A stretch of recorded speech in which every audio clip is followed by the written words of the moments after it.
Admiral Bryd, you've been to both the North Pole and the South Pole. Is there any unexplored land left on this Earth that might appeal to adventurous young Americans? Yes, there is. And not up around the North Pole, because it's getting crowded up there now, because they find out it's really usable, not only to live in, but militarily. But strangely enough, there's left in the world today an area as big as the United States that's never been seen by a human being.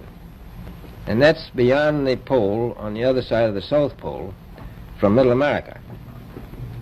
And I think it's quite astonishing that there should be an area as big as that unexplored. This is a tremendous So challenge. there's a lot of adventure left down at the bottom of the world. Well, Admiral, do you hope to see that? We've found enough of coal within 180 miles of the South Pole in a great ridge of mountains. It's not covered with snow, enough to supply the whole world for quite a while. Well, that's the coal. Now, there's evidence of many other minerals. We are pretty sure there's oil. Now, that coal shows the bottom of the world.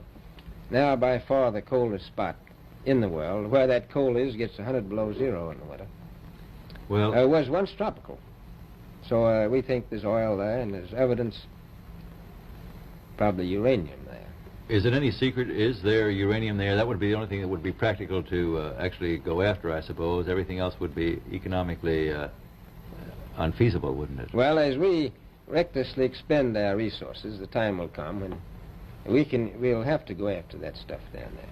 Well, you know, I avoided what you said about uranium. I'm not sure about that. I don't want to have the world fighting over the Antarctica. Admiral, is there a competition among other nations to try to get information about Antarctica and possibly to secure some of these resources? Well, yes. There are now 7 nations very much interested. Russia is interested tremendously. That I'm sure of. Australia has an expedition down there. The Argentine, the Chile, New Zealand, Britain, and so on. Now, you can understand those people down there being interested because they live down there, the New Zealanders, the Argentinians, the Chileans, and the Australians.